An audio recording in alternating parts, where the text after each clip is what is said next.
Hey everyone, welcome to Read Media Production. I'm your host Alex. Thanks for joining me today. So we're diving into a pretty interesting topic: positive thinking. Is it really the key to success, or is it just a myth? Let's explore that together. So we've all heard the phrases, right? Think positive and you'll attract positivity. Believe in yourself and you'll achieve greatness. Your thoughts have the power to manifest your dreams. They sound amazing, don't they? But what if there's more to the story? What if positive thinking isn't always the answer?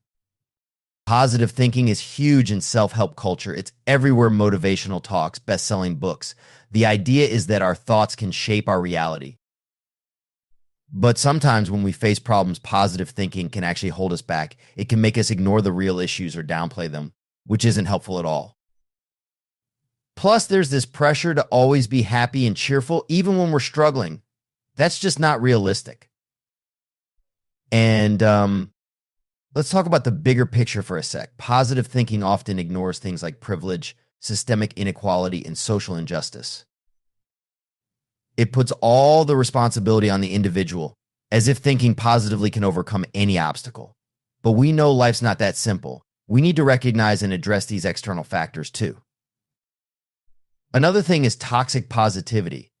When people are pressured to stay positive no matter what, this can lead to emotional suppression, and that's not good for anyone's mental health.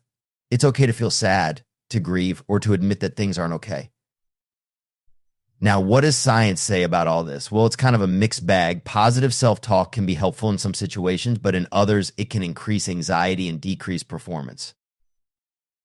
For instance, there's a study where participants who focused on their goals and thought positively about their abilities actually performed worse than those who took a more realistic approach. Interesting, right? Think about real-life scenarios. Telling someone struggling to pay their bills to just think positively isn't helpful. Or telling someone facing discrimination to focus on the good vibes can feel really dismissive. It's important to be realistic and supportive. One concept that goes against positive thinking is defensive pessimism. Research shows that people who prepare for the worst case scenario often do better and are more resilient than those who only focus on positive thinking. Sometimes a balanced approach is more effective. This doesn't mean positive thinking is useless. It can be great in the right context, but we need to see its limits and not rely on it as a one-size-fits-all solution. Sometimes it's okay to not be okay, and acknowledging both positive and negative thoughts can help us navigate life better. So what's the takeaway? Positive thinking has its benefits, but it's not a cure-all. By understanding its limitations, we can find a more balanced and realistic way to succeed and thrive. Thanks for listening to Read Media Production. I'd love to hear your thoughts on positive thinking. Do you find it helpful, or do you see its pitfalls? Let me know in the comments or on social media. And if you're curious about other approaches to personal growth, check out our next episode on Stoicism. Until next time, keep questioning, keep exploring, and keep unwinding your mind.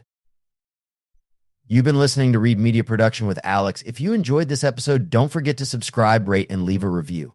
Catch you next time.